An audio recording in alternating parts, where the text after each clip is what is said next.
د درې قسمه کسانو دعاګانې الله رب العزت بالکل نه رد کوي. الله جل شانه ضرور قبلی. رمضان المبارک روان دی. رسول الله صلی الله علیه وسلم فرمایي چې د درې قسمه خلکو دعاګانې الله رب العزت خامخا قبلی. اول نمبر په هغې کې روژهدار دی. کله چې روژهدار د روژه ماتي په وخت کې د خپل رب نه دعا غواړي، څه چې دی د خپل رب نه غواړي دی لاس اوچتی، الله جل شانه ورته خامخا قبلی. څه چې دی د خپل رب نه غواړي الله جل شانه به ورکوي. او ورپسې دویم نمبر د مظلوم دعا.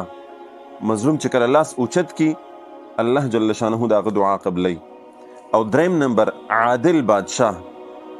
د مسلمانانو چې کوم عادل بادشاه وي، انصاف کوونکی بادشاه، اگر چې نن سبا په میلیونو میلیونو په نظر باندې نه راځي، خو عادل بادشاه چې کله لاس اوچت کی الله جل شانه د هغه دعا هم قبلی. عادل بادشاه مظلوم دا یو طرف ته کوي. رمضان المبارک روان دی. په دې رمضان المبارک کې د روژه ماتي په وخت کې مونږ او تاسو ته پکار دی چې مونږ دعا د خپل رب نه وغواړو. دا ډېر قیمتي وخت دی. یقین وکړئ مسلمانانو ورونو، دا ډېر قیمتي وخت دی. په دغه وخت کې مونږ نه ډېر زیات غفلت کیږي.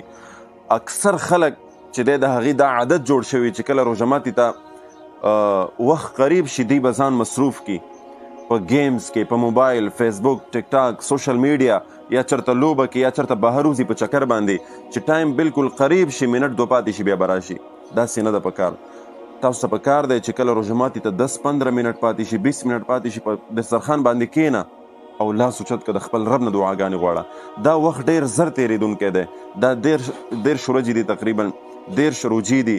دا ډېرې زر تېرېدونکي دي. پته نه لګي زموږ ستاسو زندګۍ کې بیا دا رمضان راځي نه راځي. لہذا دا ورځې، دا وختونه قیمتي کول پکار دي. رسول الله صلی الله علیه وسلم فرمایي چې خوش قسمته هغه سړی دی او نیکبخته سړی هغه دی چې د هغه په زندګۍ کې رمضان چې دی دا راشي. او صحابه کرام به رمضان المبارک ته ډېر زیات خوشحالېدل.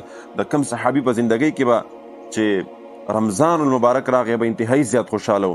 او دا یو د کار خبره تاسو کول غواړم چې صحابه کرام خو ټول چې دی دا د اسمان ستوري دي، په شان د اسمان ستوري د اصحابي کالنجوم. رسول الله صلی الله علیه وسلم فرمایي. خو صحابه کرامو په خپلو کې بیا غوره هغه صحابي ګڼلو، زیات غوروالی به هغې صحابي ته ورکولو چې د هغه په زندګۍ کې به رمضان المبارک ډېر زیات راغلی و. یعنې د هغه ژوند به اوږد او د هغه په زندګۍ کې د کوم صحابي په زندګۍ کې به چې رمضان ډېر زیات راغلی و، هغه صحابي به دې په خپلو کې غوره ګڼلو. نو لهذا دا ورځې ډېر زر تېرېدونکي دي. د روژه ماتي په وخت کې که تاسو وایئ چې زموږ دعاګانې قبول شي، دعاګانې غواړئ د